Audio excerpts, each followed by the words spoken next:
Imagine a big explosion as you climb through 3,000 feet.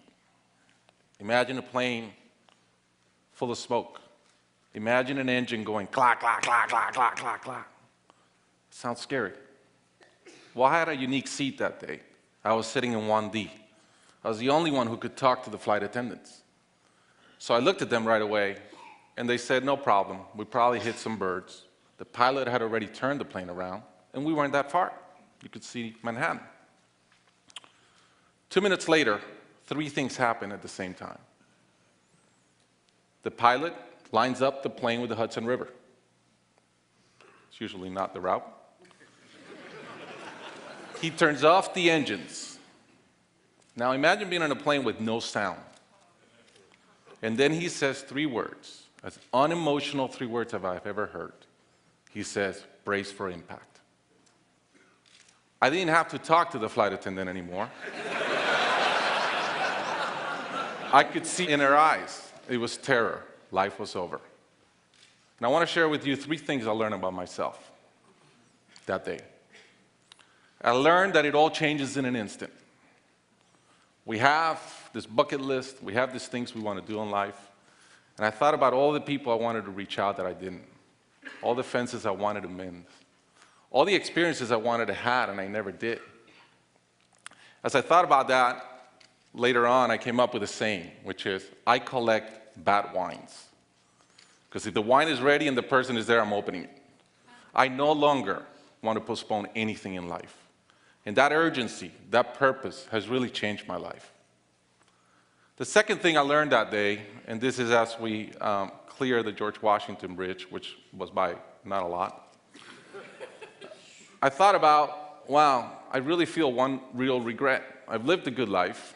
In my own humanity and mistakes, I've tried to get better at everything I tried. But in my humanity, I also allow my ego to get in.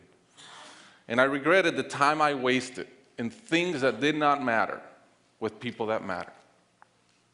And I thought about my relationship with my wife, with my friends, with people. And after, as I reflected on that, I decided to eliminate negative energy from my life. It's not perfect. It's a lot better.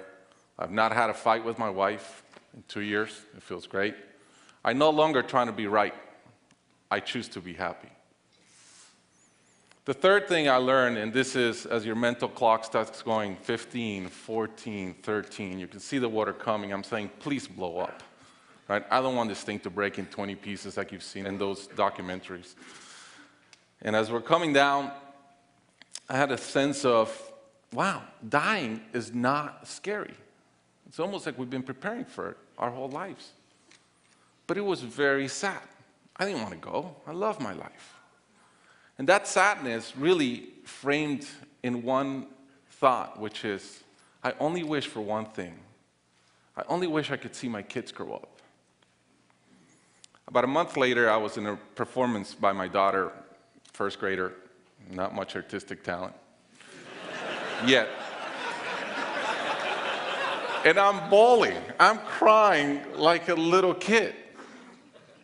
And it made all the sense in the world to me. I realized at that point, by connecting those 2 dots, that the only thing that matters in my life is being a great dad. Above all, the only goal I have in life is to be a good dad. I was given the gift of a miracle, of not dying that day. I was given another gift, which was to be able to see into the future and come back and live differently. I challenge you guys that are flying today. Imagine the same thing happens on your plane, and please don't. But imagine, and how would you change? What would you get done that you're waiting to get done because you think you'll be here forever? How would you change your relationships and the negative energy in them? And more than anything, are you being the best parent you can? Thank you.